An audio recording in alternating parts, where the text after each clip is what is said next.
And we are live, Mr. Mayor. Let's go ahead and call this meeting to order at 6:30 p.m. on 11/2, one day before Election Day. If we could all rise for the Pledge of Allegiance, please.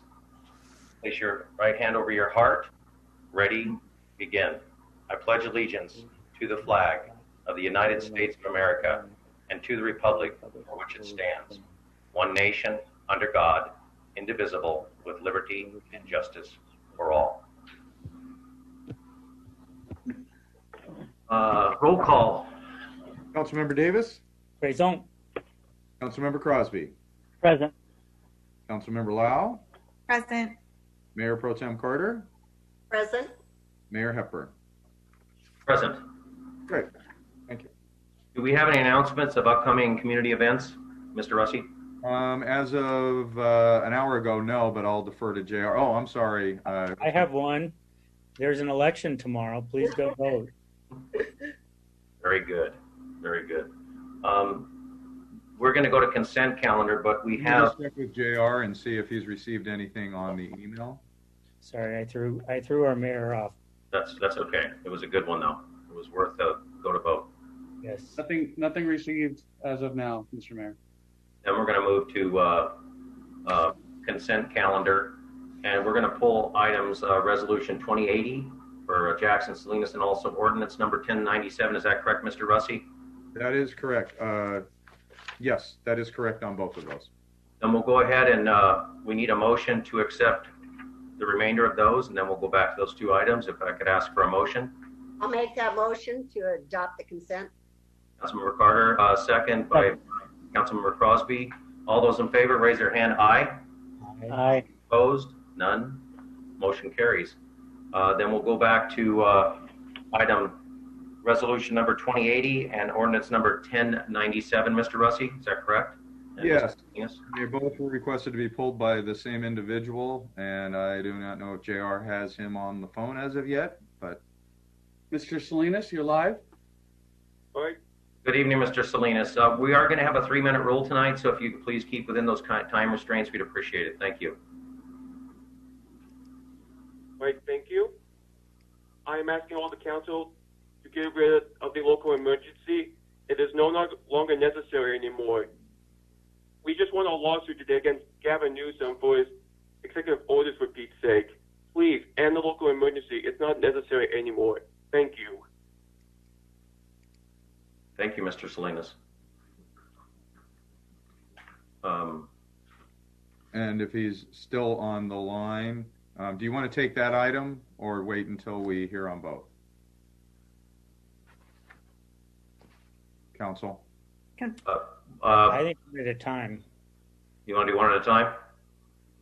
Okay, we can do that. We can go back to this item on item number, resolution number 2080. Any discussion on that from council? I would like for Bob, would you explain how you get updates from the county, how important it is to have this emergency in place for the public? You're going to answer or Mike? Which Bob? Yeah, which Bob? Rusty or Chris, whoever knows best. You can both take it, but one of you speak first. Well, Okay, well, this is on your agenda as a matter of state law. Every 60 days, if the local emergency continues, you need to extend it. Now, when this all got started many, many months ago, Governor Newsom declared that cities didn't have to do this. A number of my city attorney colleagues said, well, that's wonderful, but where does the governor get to overrule stated state law that requires this? So the more conservative position, and that's where I usually try to be, is let's just do this and declare it, extend it. The reason for extending it is started many, many months ago. Nick, turn off YouTube. And mute us, Nick. Thank you. Go ahead. Oh, No, it's not you, Bob. Mute Bob, you're muted. we muted everybody. Yeah. Okay. So the reason to do this is to protect the funding that we are going to get, we're anticipating from state and federal sources. You know, if they come out and audit the city's reaction to the pandemic, and we just want to be able to say we've ticked all these boxes. That's the reason. I recommend it. Mr. Paz, did you want to speak? No, No, I I'm think just- it's the next one. Oh, okay, we'll wait. Ask Mr. Rusty if he wants to add any more to Mr. that. Russi, Nope, city attorney did a great job. Thank you. thank you. Then we'll bring it back to council. Any comments or concerns on this, council? No. Then I will ask, yes, sir. Mr. I'll Davis. just make one comment, which is I think it is important to remain engaged through this emergency declaration because it helps to facilitate coordination, identify overtime if needed, and provides the avenue to make sure that we're compensated under the emergency order rather than potentially suspending that and being left on a financial hook of having to cover effort. So I'm in support of accepting this motion. I would concur with that. If and when, it's always best to have everything in order so that we can apply for that. Any other discussion? I need a motion to accept item resolution 2080. Do I have a motion, Councilmember Davis? So moved. Second? Second. Second, Councilmember Lau. All those in favor, raise your hand. Aye. Aye. Those opposed? No, motion carries. We move to ordinance 1097. Is Mr. Salinas still on the line? JR? Mr. Salinas, are you still there? Yes, I'm still here. This is for the second item. Thank you, Mr. All right. Salinas. All right. I just had like some concerns about like, I know like you guys are like banning some weapons and stuff, but like, I'm afraid like there might be some lawsuits in between when it comes to like not having guns allowed and gatherings. It could be like a Second Amendment problem. I just want some explanation on that. Thank you very much. Thank you, Mr. Salinas. Chief Paz, are you on the line? Yes, I am. Did you want to respond to that, sir?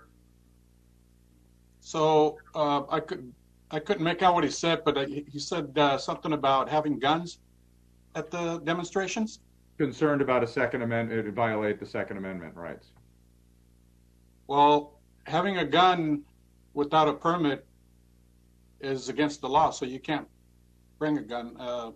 If you have a CCW, you're within the law to carry a weapon, but again, you know, it depends on what you're using it for. And prohibiting it, this ordinance prohibiting it at a demonstration or weapons of any type is. Now, that's not a Second Amendment violation. Okay. Nick, could you explain why it's not a violation of the Second Amendment for everyone? Well, right now the law says that you cannot carry weapons in public without a permit, concealed or unconcealed. So if you do have a weapon in public, it's a violation of the law. Second Amendment allows you to have weapons in your residence, on your property. That is not illegal unless you go out in public. Thank you, Chief Paz. Anybody have any questions for Mr. Paz? I just want to reiterate, we all did vote for this last time. We think it's a great idea to protect our personnel and protect our residents. So we nip this before it happens and protect all of us. So being that said, may we have a motion to accept this? I will make that motion. Councilmember Carter, do we have a second on this? Second? I'll second. Councilmember Crosby. All those in favor, please raise your hand. Aye. Aye. All those opposed? Motion, ordinance number 1097 carries. Thank you, Chief Paz. I appreciate it. Thank you. Chief. Mr. Mayor, Yes, can I make a quick comment on the consent item? yes, please. So I just wanted to bring to everyone's attention on the consent agenda. We did approve the new purchasing policy, and I just wanted to say thank you to both the staff and to council members Muir and Mayor Hepburn for working together to update the purchasing policy to make sure that it is clearer for us to proceed. And folks remember that came out of a couple of meetings ago when we had this discussion. So I wanted to applaud those efforts and the cooperativeness of staff and council to put this forward. Thank you, Councilmember Lau. Appreciate Yes. Thank you, Councilmember Lau. I too wanted to simply say that it was a pleasure to work with you on this, Mayor, and I think the policy is both stronger and more transparent because of our work and that of the staff. The staff did a marvelous job to tee this up in a way that is very helpful for our residents in the city. So thank you all. I will mirror that, also letting staff know that it really helps us to have the bullet points to separate those items so that we can clarify where, when, and how, when we need to do a contract, and how they can clarify if there's a contract that needs to be extended and the reasons why. And I think that's very important for all of us to have that information. So thank you. Thank you again, Councilmember Lau. That's very nice of you. And thank you, Mr. Davis. It was a pleasure working with you also and staff. So thank you. Let's see. So we move through those. We go to item 6. Item 6, fire study options for delivery of fire and EMS services. Before we start and go to our residents, does anybody have any questions for Chief Segura or our City Manager Bob Russi on this before we move to comments from the residents? Or Mr. Rusty, I think has a comment already first. I'd like to intro it a little bit for council, and that may take care of some of the questions or at least get some of the where we need to go. So thank you. Didn't see you moving your hands. Sorry.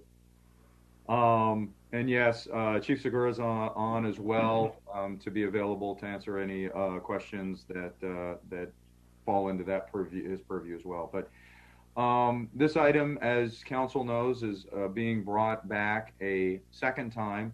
The council had a study session in August where they received a report from Messina and Associates and had a very lengthy discussion and input from the person who put it together, who is Tyler, and I'm forgetting his last name right now. But and the purpose of that was to review the proposal by the county and give an analysis of the department's current state, as well as provide suggested changes and recommendations on how to improve on its current condition, the department's current condition. As part of that, or through that discussion, the council asked that there were several additional pieces of information that they wanted further evaluated and then be brought back to the council, be brought back for consideration at a later time. And those items were meet with the fire personnel, which I know 2 council members took on that task, Muir Davis and Rick Crosby. Look at an alternative model, approach the county on what alternative models could be considered, if any, and then allow for a 30-day public comment period regarding the study to see if there were any questions or input. That work has all been completed, and the details of those efforts are included in the report that is before you tonight. I won't spend a lot of time going into a lot of the details unless there are particular questions. Obviously, there's been a series of public comment that has been shared with the council, as well as people that would like to speak. If there are specific details that council would like me to go into, or if council members, I've got some more stuff, but if council members want to go into their particular section, I will leave that to them. But it really, this is being brought back for further direction from the council at this point. And at this time, we're down to 2 paths to choose from, honestly. And that is direct staff to either engage in negotiations with the county related to the terms of contracting with them for providing fire service, or initiate recommendations in the study to begin to addressing the issues that have been identified in the report. I'll say associated to the path of negotiations, the city will be required to execute a reimbursement agreement that would pay the county for, in parallel to the negotiations, they'd conduct an analysis of our current equipment and facilities to determine if there will be any costs or credits that will be necessary in adapting our equipment or facilities to the county standards. And the estimated cost that we got from the county to do that work is roughly $24,000. It's not a cost for negotiating the contract, it's the cost for doing that level of analysis that they would need to do. Additionally, Staff has discussed with previous agencies that have previously done that in the recent past, gone through this conversion just to understand the process. And I've outlined some projected timelines that would be taken on should we move down this path. Essentially, the process would take anywhere from 12 to 16 months to complete. So it's not something that happens overnight should we move down this road. It would be expected that the negotiation would take roughly 3 to 4 months, and then that would be the time period that something could be brought back to council if we move down that road.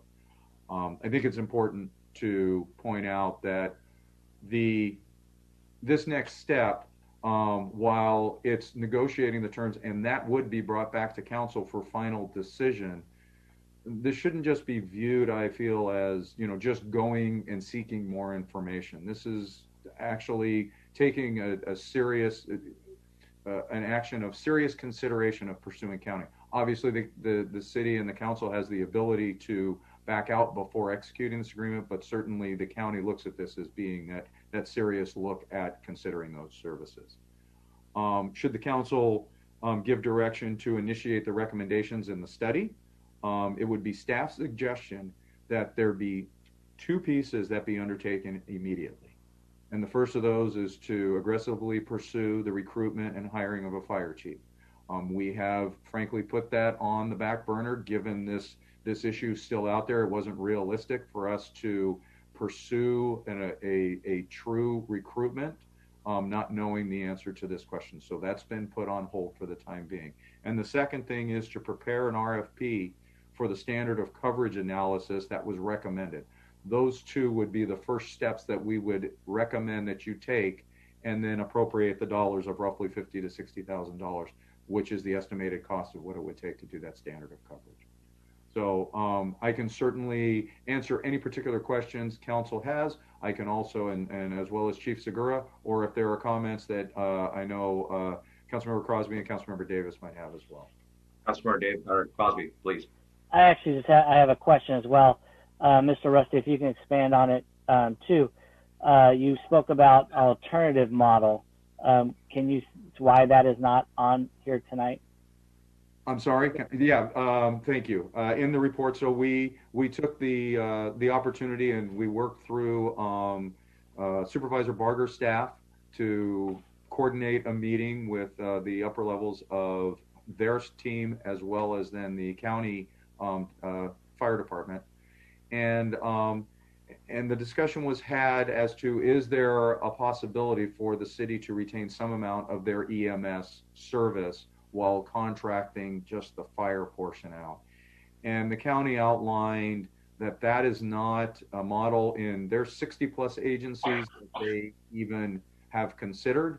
And in the report, they outlined several reasons why they do not feel it's something that would be of interest to them or provide a better service model to the community. And so they were frankly not interested in, and very clear in that is not an option. The only alternative model that does exist in the county system is in one case, and that's in the city of La Habra.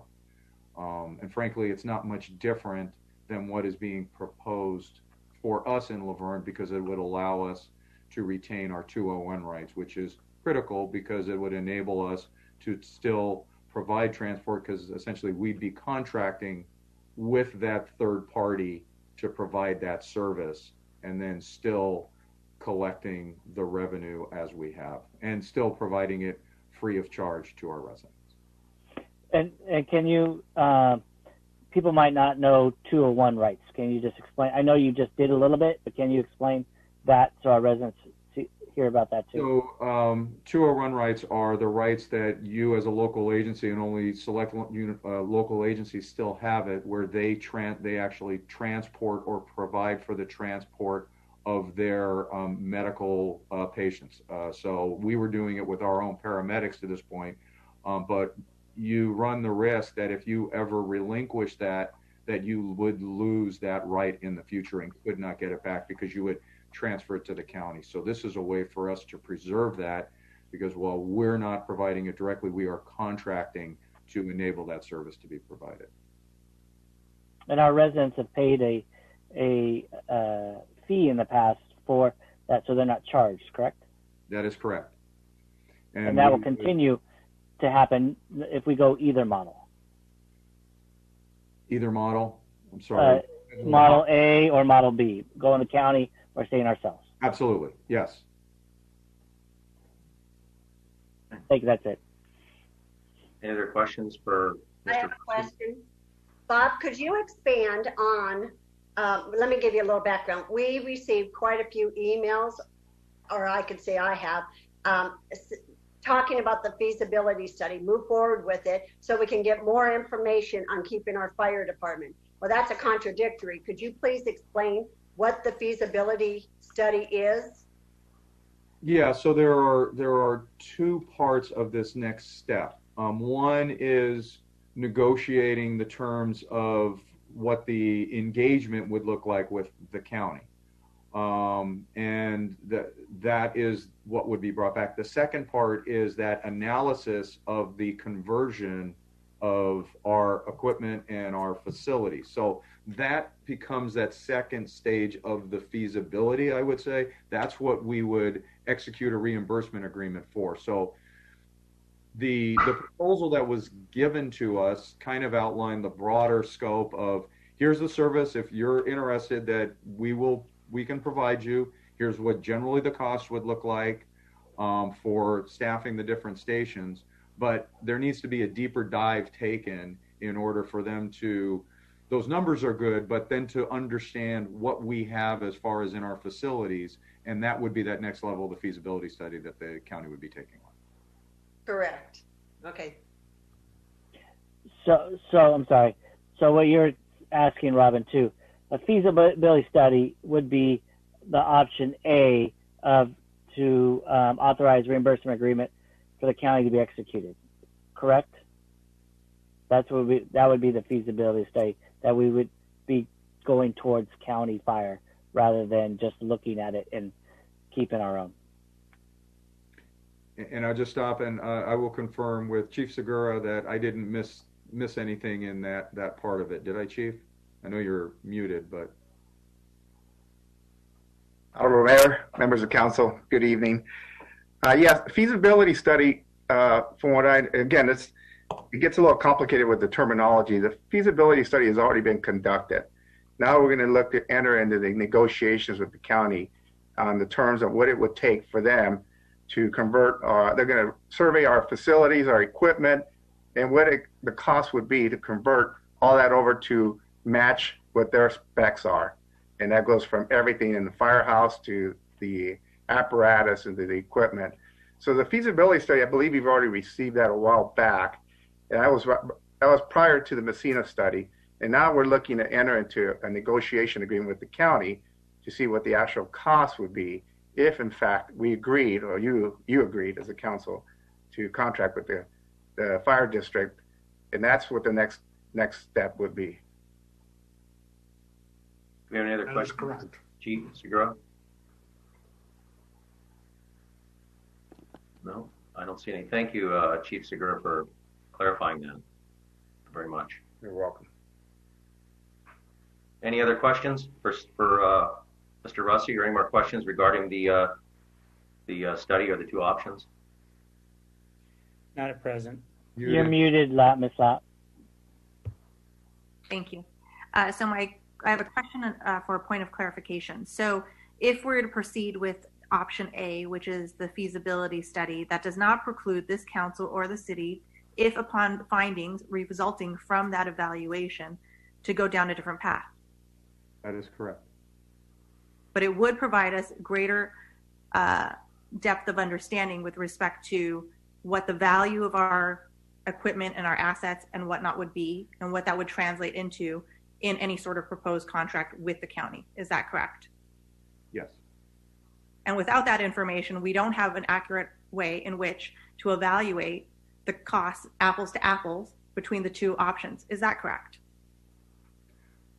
I don't know about the apples to apples, but yes, you're missing that piece of information to know what the true costs to make that conversion are. Because I think the apples to apples might might be confusing in they're not going to match our service. They're providing what services they recommend to us Thank that you. fit into their system. My other point of clarification then, in the study that was prepared by the Messina Group, what is in there does not include the cost that we are not able to ascertain at this point, which would be what the cost might be in continuing to manage our own fire department in terms of staff time. Is that correct? That is correct. They outlined recommendations of how to get there, but not dollars and what it would take to get there. And it didn't outline the dollars that would translate with respect to the retirement. Is that correct? Any retirement. So if we were to take one path versus the other, there's the accrual of the retirement requirements, right? It doesn't take that into calculation in that study. No. Thank you. Thank you, Councilmember Lau. Any other questions for staff or Chief Segura or City Manager Russi? Not at this time. Then I think we should move to comment. Do we have JR? Do we have people on the line? Yes, Mr. Mayor, give me 1 second to pull up the screen. Again, I will remind everyone that we are on a 3-minute time frame and we will hold to that tonight. So I'd appreciate just, I'll let you know when you get close to the 3 minutes, and but please, that's what we're going to stick to tonight. And Mr. Mayor, I should have Jackson Salinas on the line. Mr. Salinas, are you there? Yes, I'm here. Good Okay, evening, go ahead. Mr. Salinas. Hello again. I'm once again asking all the council to go with option B. I do not want our city to go to the county fire department. I want to keep our own fire department in our wonderful city. They've always done a great job at providing services at the local level for the entire city. Please, please go with option B. I do not want to go to the county. The county is having some problems regarding like funding and stuff. Thank you. Thank you, Mr. Salinas. JR?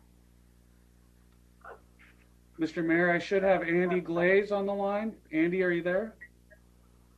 Yeah, yes, I am. Good Okay, evening, you're Mr. live. Glade. How are you? Thank you. I'm good. Thank you very much. Mayor and City Council, as stated, my name is Andy Glaze, and I'm the president of the Laverne Firefighters Association. First, I want to thank all 92 citizens that wrote in and requested the Phase 2 aspect of the feasibility study from LA County Fire. This was an overwhelming show of support for the study by the citizens of Laverne, and your Laverne firefighters want to thank you for taking the time to write in and request it. Your Laverne firefighters had the opportunity to sit down and discuss the fire department's future with council members Davis, Crosby, and Lau.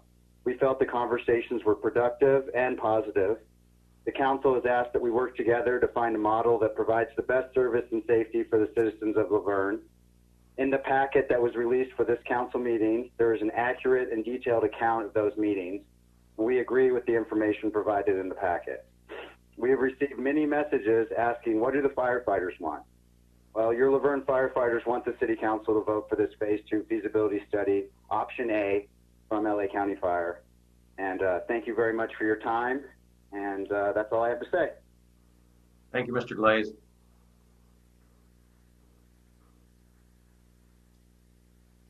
JR, whenever you're ready.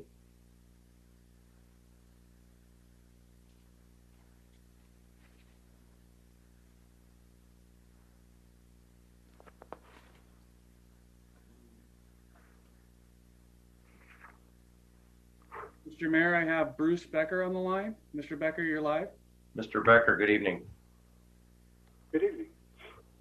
My remarks are going to be a little redundant to an email I sent. I apologize for that.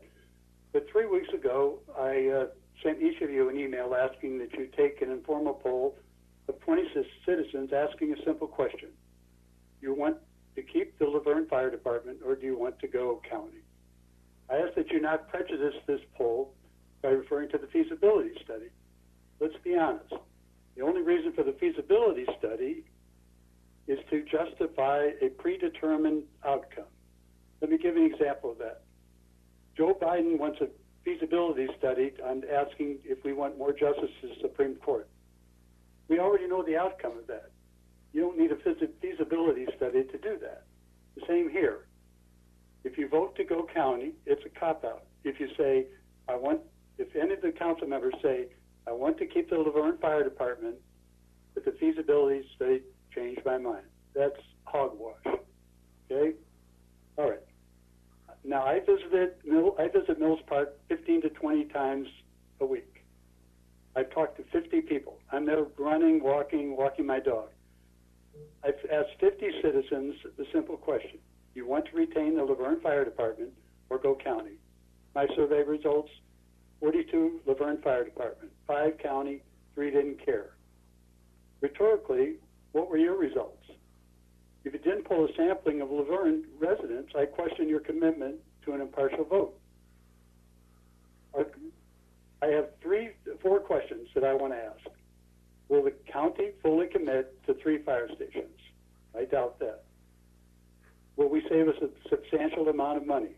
I doubt that. Will the county battalion chief report directly to the city manager? I doubt that. I don't think he's going to be reporting to the city manager. Will the county response time be as good or better than the Laverne Fire Department when we had 3 stations? I don't think that's going to be true either. Our current fire chief reports to the city manager and has for years.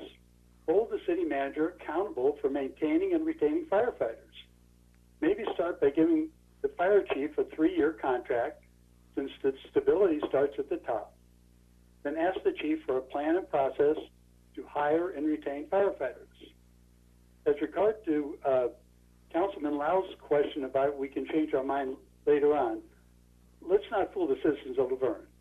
If you pass this measure, we will be going county, period. Okay? Thank you for listening. Thank you, Mr. Becker.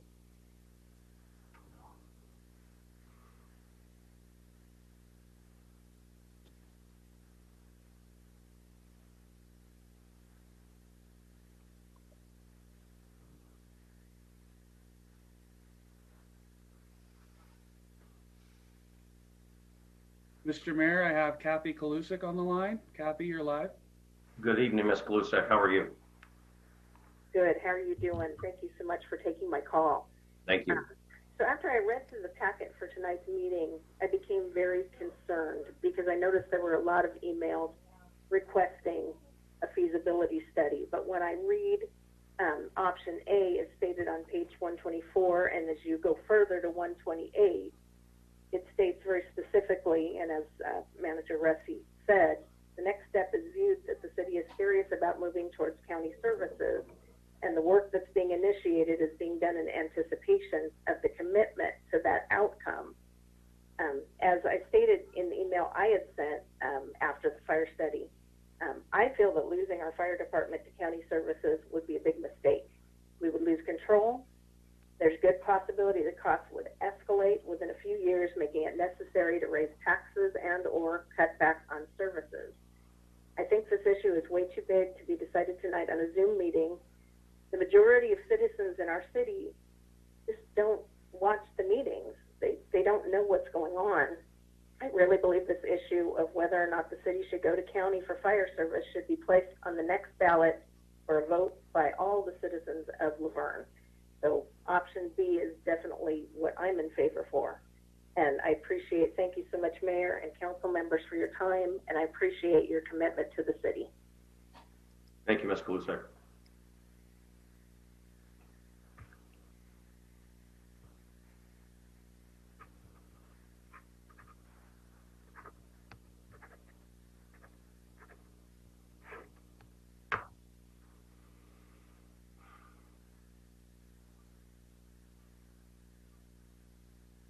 Mr. Mayor, I have Jim Murphy on the line. Mr. Murphy, you're live. Good evening, Mr. Murphy. Good evening, council staff. Appreciate you taking the time.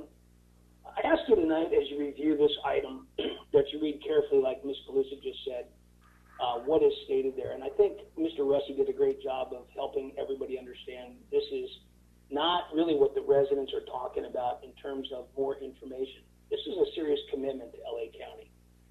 And I think we should look at it that way when you vote this evening. The level of information I think the citizens are looking for and the responses that I've seen to the study will be found in the Messina report. They just haven't taken the time to go all the way through it, but the information is there. In March, we voted as a community to accept an 8% sales tax increase to improve our public safety with a focus on fire and police. The issues addressed in this study that were in favor of going to county should be addressed with this new revenue. It talked about the recruitment of a permanent chief, desperately needed, a firefighter recruitment plan, employee retention program, and a leadership development plan. That would amount to new leadership in our fire department with fresh firefighters that don't have the history of the lawsuit payout that has created such a toxic environment in our fire department today. You got to remember, LA County has its own issues with over 400 openings, and what we saw in March was a $1.3 billion shortfall for equipment upgrades that voters rejected. So where do you think that money's going to come from? Sometimes the grass looks greener, but it doesn't appear so in this case, especially, or except for the firefighters union. Tonight, Mr. Glaze's comments about voting for option A should speak volumes to all of you. He has done nothing himself to help us gain option B in the 2 years since the lawsuit. Our residents have overwhelmingly stated that they want to keep their fire department. Their response to this independent review in September was testimony to that. Back in 2019, at the end of the year, we did a third-party study, I think 400 residents, and 77 responded no to county fire. In fact, Tim Hepburn commented during his mayoral campaign that his position on county fire service was to do what the residents wanted. Similarly, council members Lau and Crosby made those same comments. So in March, we voted on a sales tax to increase benefits to public safety. Yet with this public safety issue, the vote rests with the city council. I feel this is too important and too permanent to be taken out of the hands of our residents. Put this on a ballot. Let us vote for it, like we saw in March and like we're seeing tomorrow. Let us vote for what happens to our fire department. Paying more for long-term reduced services isn't likely to be approved by your constituents. That's all I've got. Thank you for your time.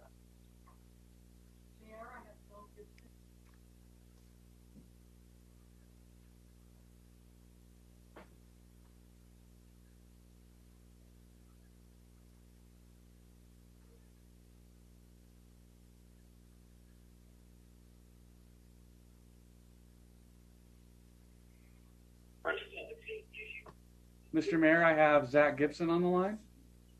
Mr. Gibson, you're live. Thank you, Council.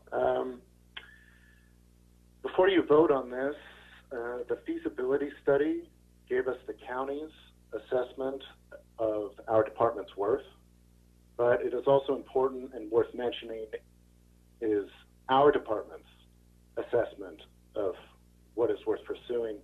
And now that we've heard from what the fire department wants, shout out to Andy Glaze, Dave Bonanno, you guys are ballers, love you guys, love what you guys are doing. To the council, your knowledge of the preferences, requests, and feasible needs of our fire department is vital for residents to understand that you are acting in the best interest of both the city, but also the very professionals that we have trusted and supported throughout a quite long struggle. And to vote against their interests purely for personal political image would be disappointing. Thank you, everyone. Thank you, Mr. Gibson. And Mr. Mayor, I'm going to check with the Assistant City Clerk. That is all I have for call-in speakers at this point. Hold on one second.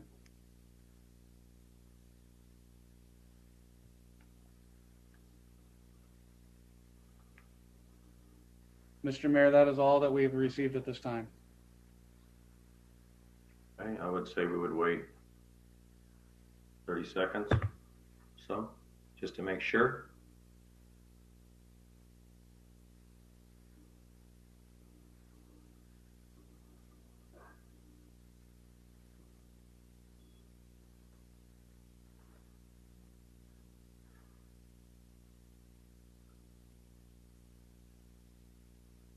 Nothing else, JR? We have no one else that's requesting? Nothing else has come through, sir. I'm going to go ahead and close public comment, and we're going to move to council. Before we go to council, first of all, just a couple comments before we start with our council discussion. This has been a very tenuous road for all of us, between Messina Associates, between the firefighters and council, meeting with them, discussing this at length, giving residents an ample amount of time. And this is not something that any of us don't take seriously, as it changes a model that we've had for many, many years. And so being that said, we're faced with two options. Option A, which is to give the county fire, to give them the, to review our system and see what works for them and how this is going to work and how that they're going to supply fire services to our community. Or option B, which is, and actually an A, I'd be remiss, which gives us the regional approach of fire service, which means that we will have service no matter when. We don't have to rely on mutual aid. We don't have to rely on, we will have those services at our hand 24 hours a day, 7 days a week. And that's something to be reminded of. And that's the $24,000 or so that's going to take 6 months to procure. Option B, while we've all known the problems that exist, but even with option B, if we go that route and spend the money for the SOC and do the due diligence, hire a fire chief, we're still faced with the same situation, which is the mutual aid piece of this. And at the end of the day, we are the ones that are responsible for the safety of our residents and ourselves. So I think we all need to keep that in consideration when we're making this decision in our discussions. Excuse my dog, guys. I'm so sorry.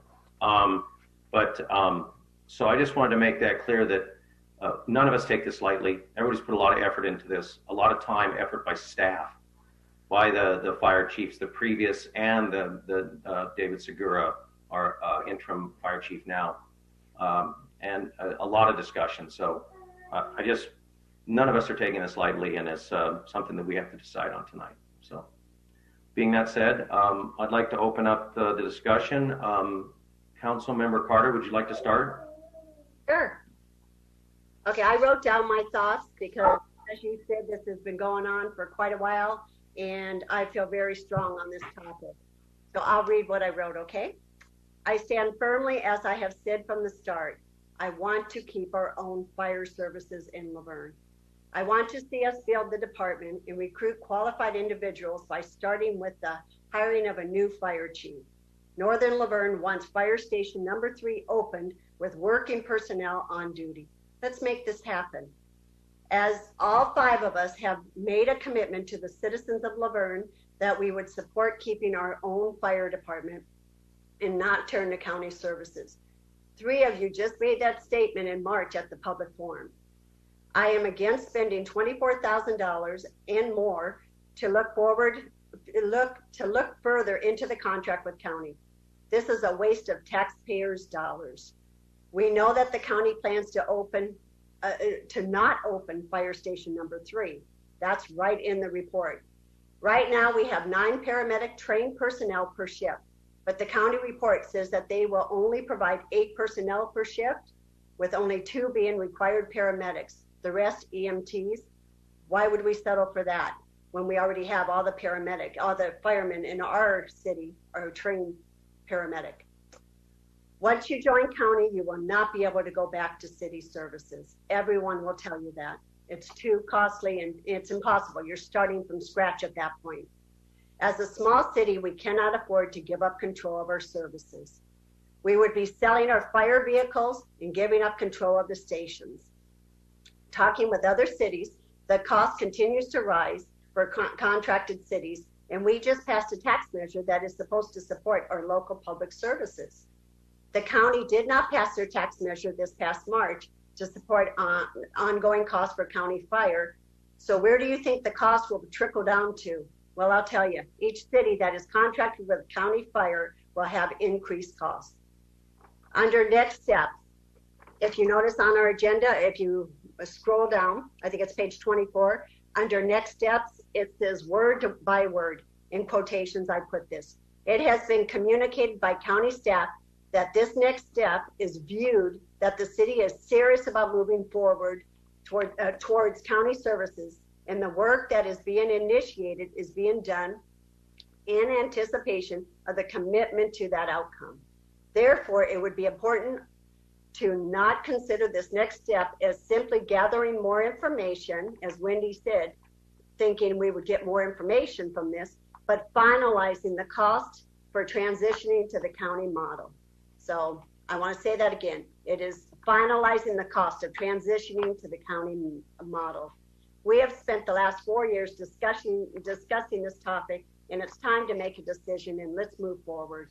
If you decide to move forward with the feasibility study, I am asking you on behalf of the Laverne citizens to put it on the ballot for 2022 for them to vote rather than to go county and keep our local control of our fire department.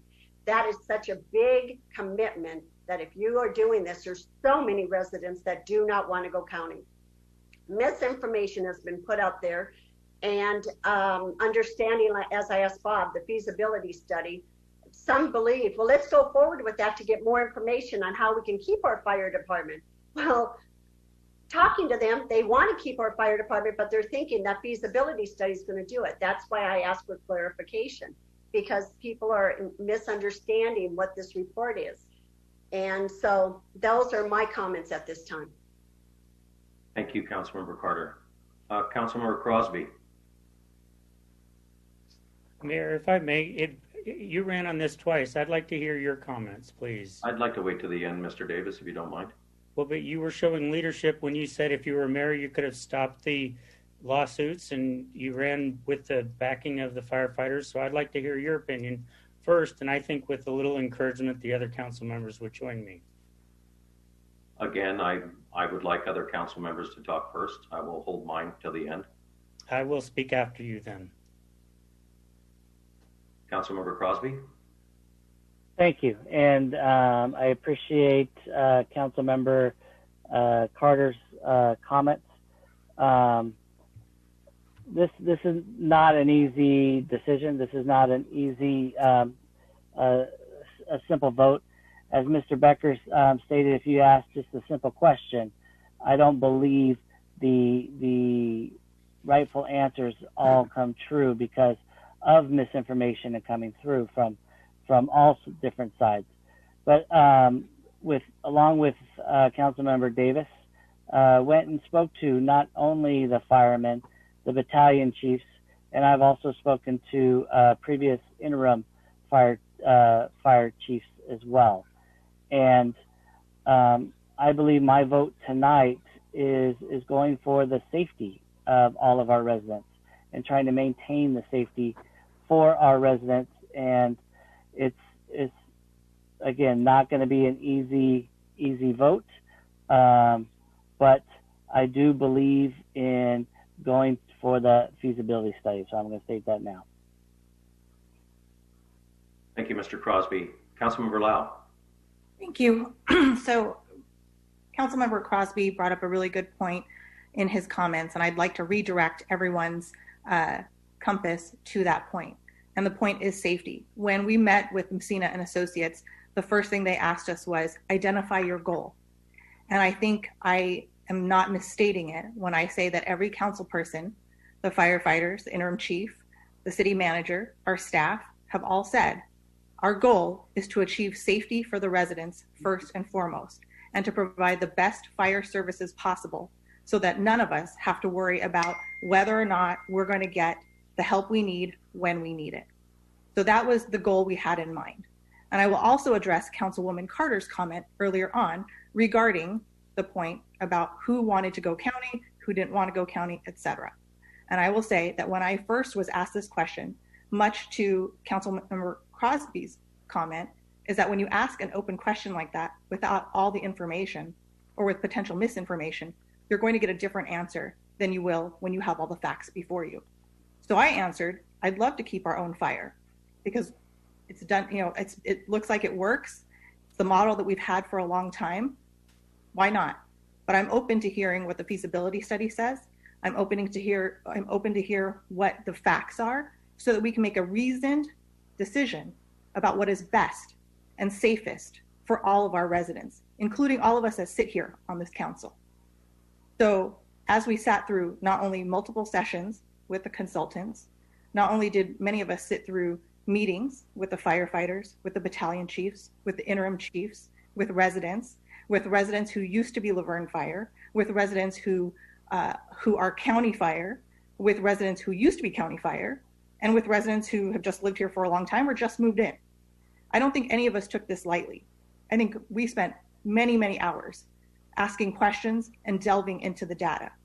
And the issues that concerned me most when the reports came out and the information was obtained from the experts is that there are some undeniable facts that exist in our situation. They're not ideal, they're not what I would like, but they are what they are. One, we are an island. We are the only city fire for miles. The mutual aid that everyone talks about, the comments we have received is that it's not truly mutual, that we have been receiving more help than we've been given, and that's presenting an issue and a problem. That does not seem like it will go away anytime soon. The other issue, and I will applaud, and I wish I had the name of the resident who wrote in, but it was a resident who specializes in HR and works in organizational management. And the comment that resident made was with respect to identifying, recruiting, and retaining an able chief who can turn around the culture of an organization, which is currently not in its best state. And for anyone who's ever worked in a company or an organization that has had to go through a restructure, a reorg, or a change of culture, it does not happen overnight, it is not inexpensive, and it is not without its own issues and costs. And so when I've asked the question, how likely is it that we can find a qualified chief with the appropriate leadership skills to turn this ship around? The answer I received was not impossible, but it may not be at the cost that you think you can pay for. And on top of that, that's assuming that they stay through the term that is needed to effectuate those changes. Third is the recruitment and retention of firefighters, not just within the city of Laverne, but within the industry itself. For those that called into the study session, the Messina Associates folks told us that that's not an issue that's singular to Laverne. It's happening everywhere. And if we are competing against agencies that can pay more, that can do more, that is always going to be a stumbling block. And that's not going to get turned around unless there's significant funds that are going to happen there. So if I go back to the question of what is our goal, and the goal is the safety of our residents, the efficiency of our services, and the safety of the people who provide those services, then I am hard pressed to see how I am doing what I said I would do when I ran for office. And that is looking out for the best interests of all the residents. I understand that this is a model that we've had for a long time. I understand that there is a lot of history and connections and emotion with this. I'm feeling those emotions too. But I was not elected to run on emotions. I was not elected to make decisions based on emotion. I was elected to look at the facts and to make a good, sound decision for all of us. I live here too, and it matters to me whether or not we have the best services possible for our residents. And as it stands, similar to Councilmember Crosby, I am going to vote for option A.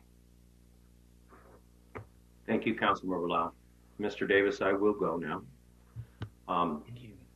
Thank you for all your comments so far. And in answer to the question that I did support, yes, I did support the fire services and keeping our fire private. What I also said at that conversation was, as long as we can keep our firefighter personnel safe with the right equipment and the right conditions in order to keep our residents safe. And now we go to our regional. As Councilmember Lau had stated, we're an island out here. And the problem is right now is that we're using mutual aid all the time. That is not always going to be the case. When are they going to be available? At the end of the day, the most important thing is the protection of our residents and the safety of our residents, but also the safety of the fire personnel. We had a fire at Dow Hydraulics. We had 7 trucks, 7 fire trucks, 7 battalion chiefs, hazmat. That was all by the grace of the county. And we don't have that.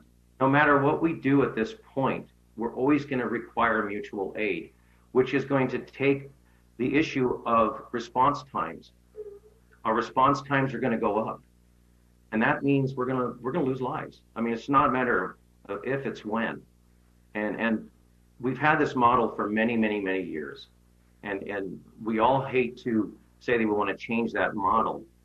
But again, I'll echo Councilmember Lau and Councilmember Crosby's statements that it is our job as elected officials to protect our residents and give them the options that that's going to work. And so I'm going to support option A.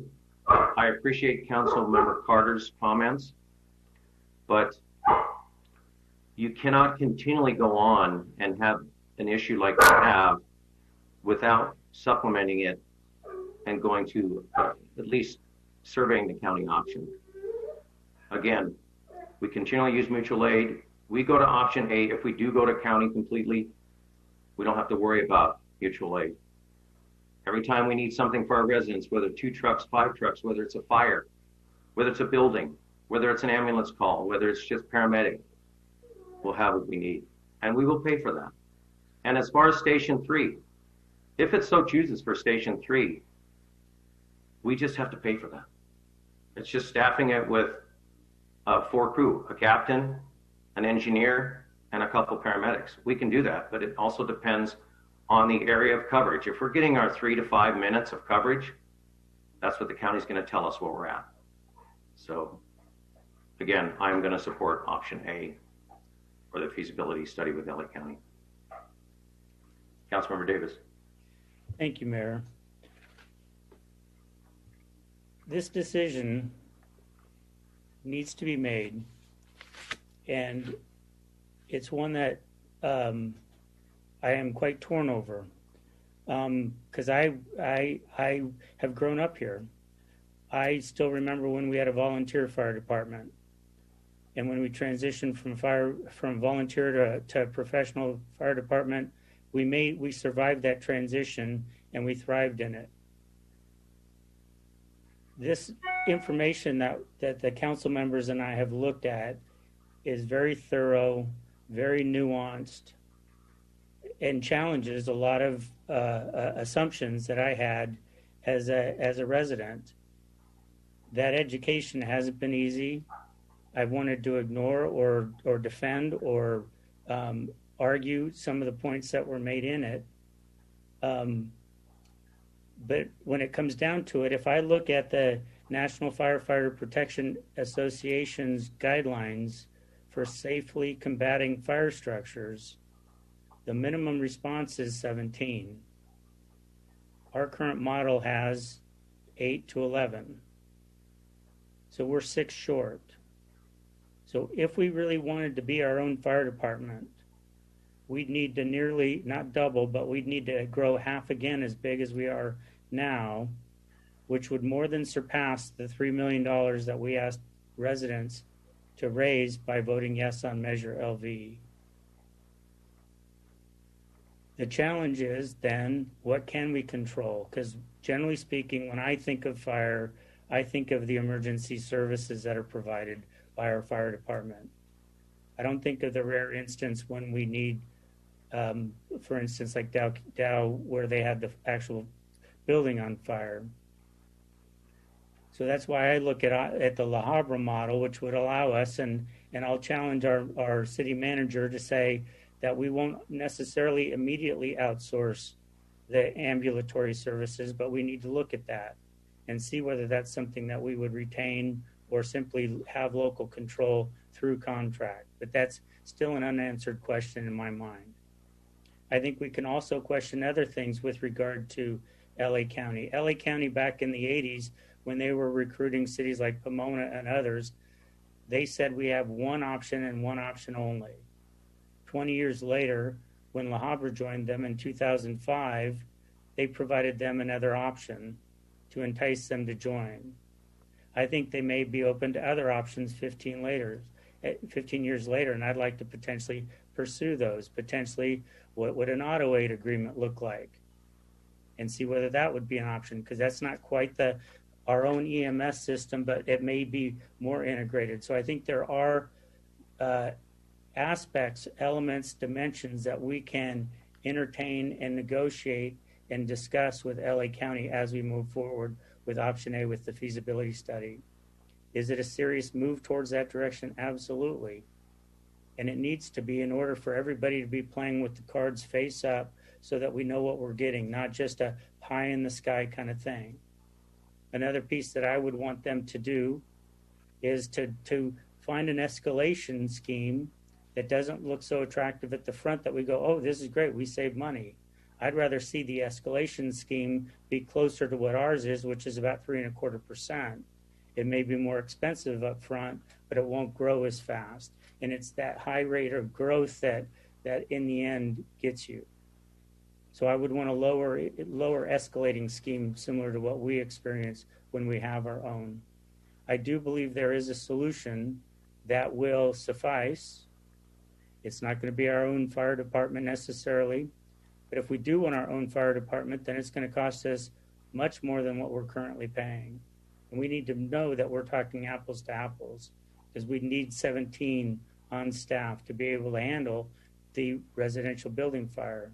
We'd still have to call for mutual aid or auto aid for larger buildings, apartment complexes, or commercial buildings. Those require 25 or more.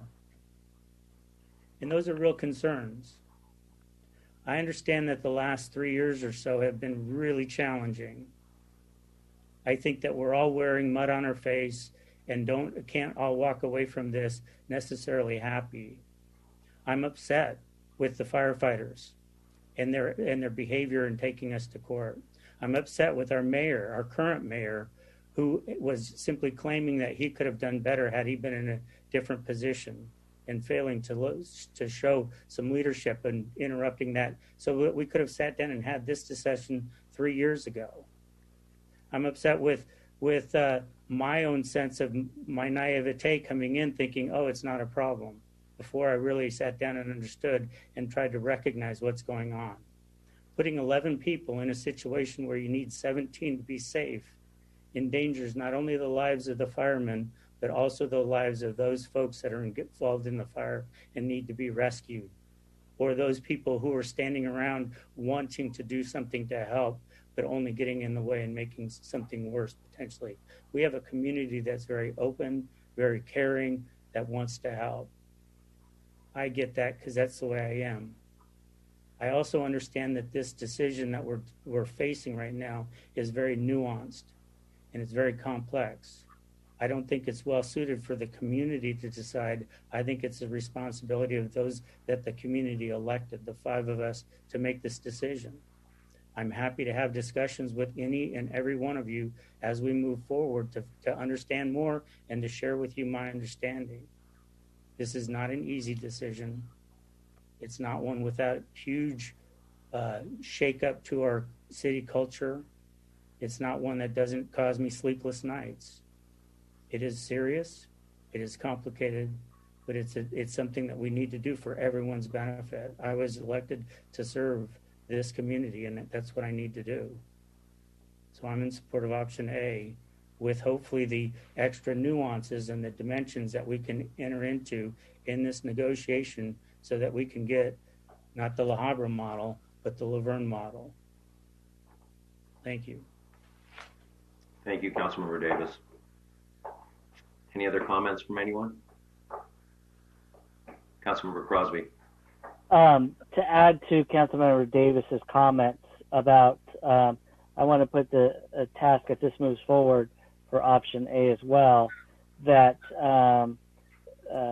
as Councilmember Carter stated, that Station 3 is not in the proposal from the county, but though I do not want to just give that property away. That property is a valuable property with a valuable building on that.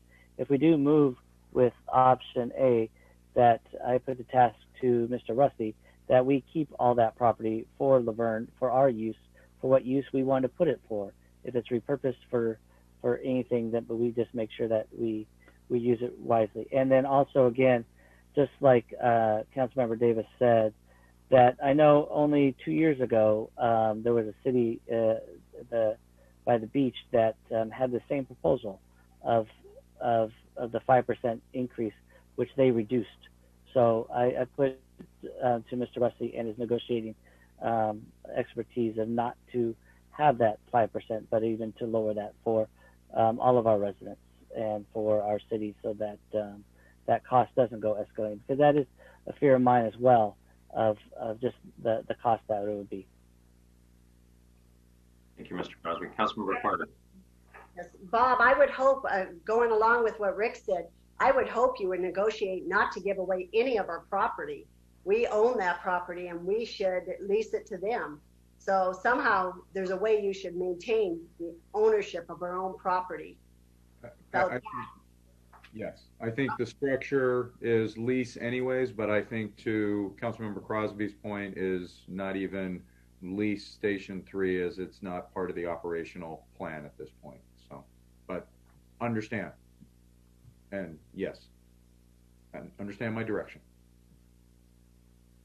Any other comments? Councilmember Lau.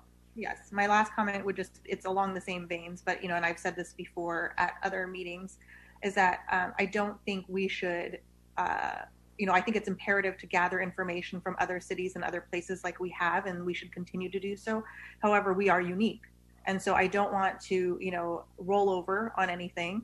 I think that we can negotiate. What we can get out of it is obviously going to be up in the air, but I think that with the right negotiation tactics, that we can try to find the model that is going to be best suited for our city. And, you know, and while people want to say that, you know, we have no out, I don't like hearing that. We do have an out. And you know, if the information received is so antithetical to providing safety for our residents, that does not accomplish the goals that we have identified as being the most important, again, the safety of our residents, then we do have an out. And so, you know, but we can't go forward without knowing what our assets are going to be valued at, where our leverage points are, and what the sticking points might be for the county. So, you know, I think, please, you know, in that vein, be innovative, think outside the box, figure out how we come up with the Verne model, not the Le Havre model, not anybody else's model, but ours. Thank you, Councilmember Lau. Any other comments? Just a few comments on my part. Thank you, all of you, for this is a very tough decision, and I know that you know, we won't bring up the past. There were some cloudy times the last few years with the lawsuit. We're where we're at right now, though. We need to make sure that our residents are safe, and the feasibility study will give us that option as far as what they can do to have a complete regional approach to our city. And also good points taken on looking at the cost, looking at the percentage of uptick. Thank you, Mr. Davis, and also Councilmember Lau for those. That's a good idea. We must make sure that Mr. Rusty negotiates fairly. Also, we want to keep our buildings. I do agree. If we can't use it as a fire station, if that's the case, we want to keep our property, but we also want to keep our 201 rights. And keep the door open for, you know, our ambulance services, our transport stuff. I think that's a very good idea. But again, none of us take this lightly. This has been a long road. It's been a real long road for some of us. And like I say, the past is the past. We need to move forward. The most important thing right now is to protect, and make sure that we have the services, a regional approach, that our residents, there's never going to be an issue if there's a structure fire. It's not going to be an issue if there's an ambulance call. And if we have multiple calls, we get the same service every time with multiple trucks that come and protect us. So, thank you all. It's a tough job. Thank you, staff. Thank you, Bob. Thank you, all the chiefs that were passed, and Chief Segura and all the staff. This has been JR, everyone that's been involved. This has been a rough road. Yes, Mr. Crosby. You need to vote on it first. Yeah, you need a motion. I'm not done. Okay. So I appreciate that. Win with this. We got a long road ahead of us. What I want to do is drop back now. Councilmember Carter asked, are we going to have, do we want to, she had an alternate motion to, was that a motion, Councilmember Carter, that you were asking for? I didn't ask for a motion. Okay, then then we'll go to all that. We're gonna close our comment, and we're gonna go to all those in favor of option A. Well, you need a motion. We need a motion. We need a motion first. Sorry, guys. We need a motion for option A. I will move that we take option A, authorize a reimbursement agreement with the county to be executed and direct the city manager and fire chief to begin necessary meetings with county fire staff terms for contracting EMS and fire services to the county and appropriate $24,000 to fund that effort. Do I have a second on that motion? I'll second. Councilmember Lau seconds that motion. All those in favor, raise your hand. Aye. Aye. Aye. All those opposed? Councilmember Carter opposes. Motion option A carries.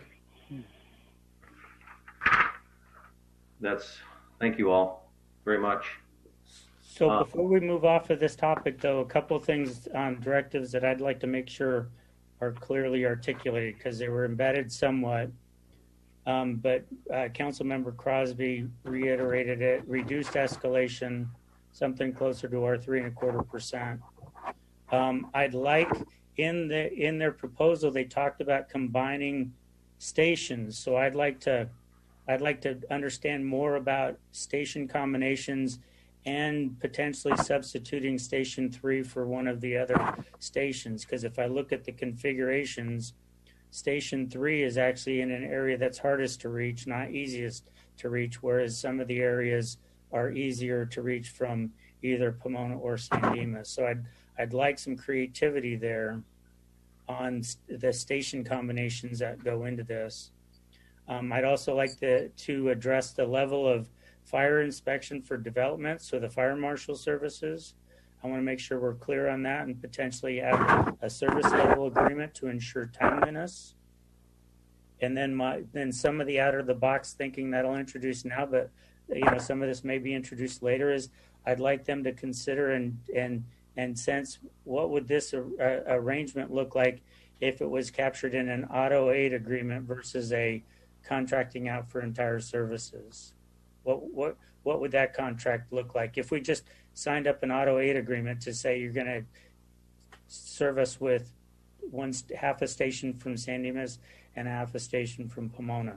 They may not be willing to entertain it. It's been 15 years, so who knows? Some out of the box thinking may help. Is that it, Mr. Davis? Yep, for now. Mr. Russi, you have that information. I think I have my marching orders, yes.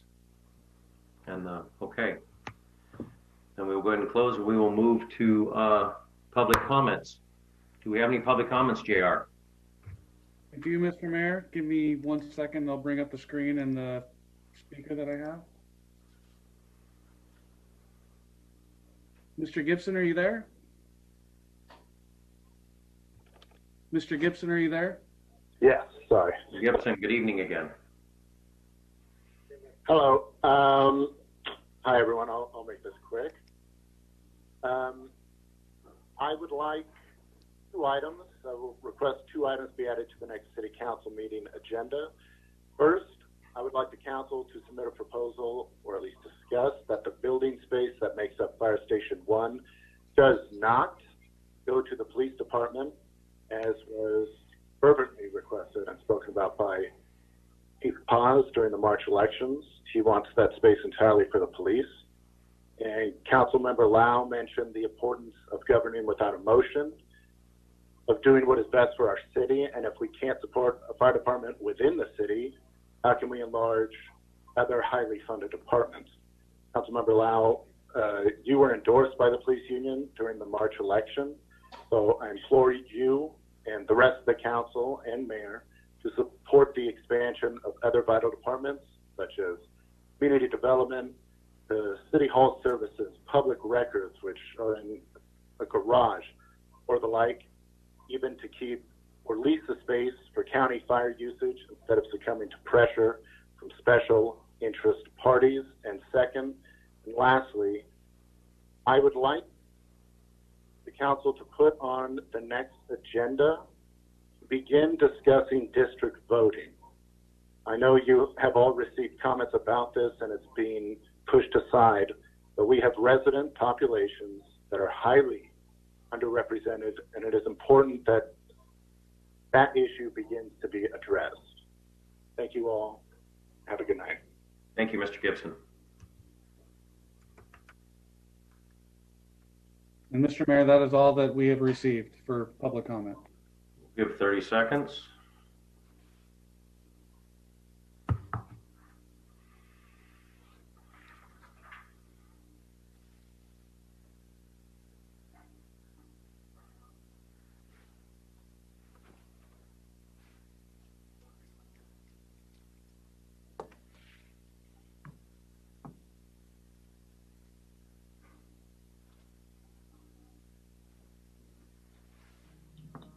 Nothing else, GR?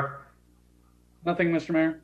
We're going to go ahead and close public comments, and we're going to move to council comments and conference meeting reports. Councilmember Davis. Unless, of course, Mayor, you'd like to go first, I'd be happy to lead the way at this time. I'm good. You just go right ahead. I want to thank, and I know I'm speaking on behalf of everybody, and everybody will hopefully repeat this. I want to thank Public Works, the Fire Association, and the Police Officers Association for coming out and hosting a wonderful Halloween event. We had many, many cars and got to see many, many kids with their costumes on. Unfortunately, they were all seated and buckled up, so we didn't get to experience the whole Halloween treasure trove of costumes, but it was truly a wonderful event, and I think it was a great accommodation for the unfortunate pandemic that we're in the midst of. So I just want to thank Yvonne Duran and her staff and everyone else. You just did a marvelous job, and the Public Works guys who put the vellums up or the lenses up in the lights to give it some color and decorated. It was all fabulous. On a next note, I want to let everybody know that voting in person is possible, even if you sent in your mail ballot, if you're tracking your ballot, and like me, after 15 plus days, didn't see that it was accepted. So I put my wife's and my ballot in the same box. Hers showed up 3 days later as being accepted. I waited another 2 weeks and it still hadn't been accepted. And so I just decided I'm going to go in and vote. So I canceled my mail-in ballot and I voted. And just as I got to my car, the text message came in that said my ballot was accepted. So I was able to sleep at peace on Sunday night. So it's possible. Please vote. Pomona Fairplex, no waiting. They've got lots of machines up at the Episcopal Church, St. John's Episcopal Church. There's a voting opportunity. There's some in San Dimas and other communities. Please participate in this general election. Thank you. Thank you, Mr. Davis. Council Member Carter. Yes, Community Services planned the event. Yvonne, her staff worked unlimited hours putting this together. So I thank them. The families that came through were wonderful. They were so happy. Their kids were excited. We gave them a couple extra bags at the end and they loved it. And, having the police part of it, the fire department was there, and then Public Works. I mean, it was just a community event, and those are the kind of things we're trying to do the best we can with COVID. The pandemic's taken away so much, but I applaud staff for coming up with ideas of what we can do for the community. There was a decorating contest. There were other events that others can talk about, but it was just a very wonderful event to reach out to the community to say, we are here for you. Thank you, Councilmember Carter. Councilmember Crosby. Yeah, I also want to say preschool was there as well, and now Candy too. Dr. Doolittle, Bill Gary was out there. Great thing. But so that Halloween night was a great experience. I also want to comment about the night before, the drive-in. It was a great success. Over 80 cars and families watching Coco at the Fairplex on a 45-foot diagonal screen, huge screen. And it was a really, really good event. My girls and I really enjoyed it. And I propose that we have more events like that. Our families really do. And I believe they're looking at trying to get a Christmas movie or something coming up in the future. So I encourage all families to go out to that event. It was a really, really fun event. Go out and vote. My family and I got to go out tonight before the meeting today and put in our ballot. So get out and vote. And tonight was difficult at best. And just to not to rehash everything we said, it's not easy sitting here making these decisions. We try to make the best informed decisions. And I really appreciate every single member of the council and really appreciate their thoughts. I believe all the thoughts and was expressed tonight, and really do appreciate everyone's opinion. So thank you very much, and thank you doing your civic duty. Really appreciate it. Thank you, Mr. Crosby. Councilmember Lau. So just to reiterate, Halloween night was amazing. I was very impressed with everything. I think it was an awesome alternative given the situation that we're in. And so I think, I think it gives us some good information about things that we could do in the future that would be great to build community within our city. So thank you to Yvonne, the staff, the police, the fire, public works, preschool, everybody for being out there. I think it was a really, really fun time. And it was nice to see people get dressed up because I love Halloween. So that was definitely amazing. I also just want to echo the sentiments, made about tonight's discussion. I think that, I obviously was not on the city council when a lot of things happened previously, but I think what's important is that I commend each and every council member sitting here, that we have promised to work together to do better, to rebuild the community and to build those bridges, and to really bring back some of the things that may have been missing in the last couple of years. And I think it's not an easy road. It's not a difficult path. I know we all signed up for it, so we'll take the hits and the and the praise. But really do appreciate all the people that did take the time to review the fire study, to comment, and to provide their input. We may not always agree, but I think it's important for people to share their viewpoints and their information, because you never know when new facts will change someone's mind. And I would love to normalize, again, the ability for people to change their minds when presented with new facts, because I think that's an important mark of a leader, and that's an important mark of a human being, that you are able to take in new information and make your decisions accordingly. So thank you to everybody who provided their input, took the time to write in, to call, to meet with me and the other council members. It is important for us to be engaged in our own communities. And like the other council members have said, don't forget, still have a day of voting. Please do vote. Please do be safe. Be kind to each other. And happy Monday. Thank you, Councilmember Lau. I'm going to reiterate whatever you said. First of all, Yvonne Duran, you rock. You rock. Bill Gary, Community Services, Police, Fire, Public Works, Preschool. You guys all rock. You took your time out. And also, our council rocks. I did not dress up like my council. I have to give a shout out to all of you. Robin's husband, I know we had some staff out there dressed up. Go get them, guys. It was fun. Everybody had a great time. Thank you, Mr. Russi. You got some great departments that actually threw it together in this troubled time we're in right now. And it made it better. The kids had a ball. They just had a great time. And also, to reiterate, this wasn't an easy decision for any of us. And as Councilmember Lau stated, and all of you, sometimes we're faced with something until we get information, and it basically changes the way we view things. And it's very important to look at all the information to be able to make those decisions for our residents. That's what they elected us to. And it's not comfortable at times, but, we're elected. And anybody can be elected. Anybody can run for any of these positions anytime they want. And don't think this is easy, because this has been a daunting task. It's a personal thing. We have services that we want to keep, and but it's a daunting task for all of us, and it wasn't easy. And I want to thank all the residents that gave all the information and emails and letters. Believe me, we all take it very seriously. We all take it to heart, because your concerns and comments are our concerns and comments, and fiscal responsibility and fire service and police service, and everything you send us is very important to us to read through and get it to staff to help you to solve the situation. But this was a tough one, and Again, thank you for council, all of you guys. This was hard, and we move forward again. And also, I would be remiss if I did not say, you must vote, and tomorrow's it. So, and also, please remember, we are all brothers and sisters in this community.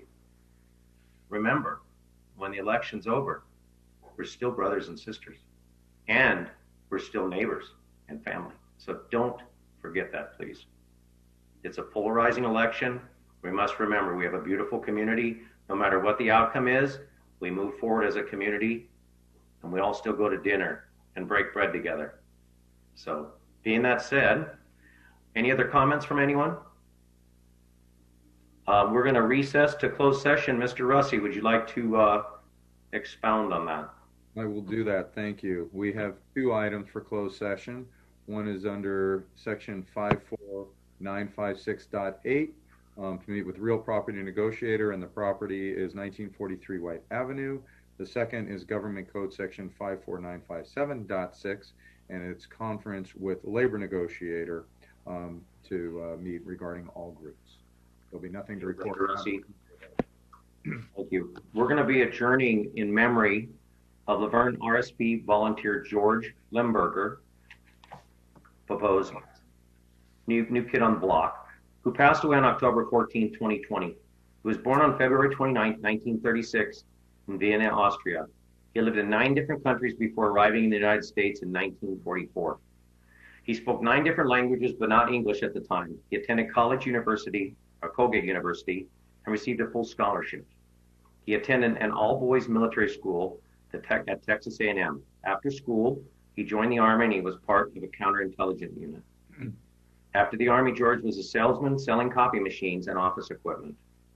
He owned a company that Pitney Bowes ultimately bought. George joined the RSVPs in 2016 and volunteered 796 hours. His favorite enjoyment was spending time with Yana participants. He always had a smile and a kind word to say. He is survived by his wife, Jean, 5 children, and 8 grandchildren. What a life. If anybody read, and I want to thank, it was Yolanda that put the bio together. Was it Yolanda who put the bio together, Bob? It was a very... That longer version that we... Yes. I want to thank your staff for that. It was an amazing life that he lived. So just, George, you will be missed.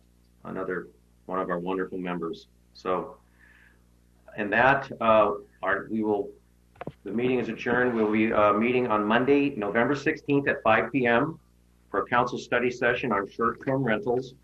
And we will be, our next council meeting is November 16th at 6:30 p.m. We are in recess too. We're adjourned to a closed session. Recess. You got it for Recess. I missed it. I was going good.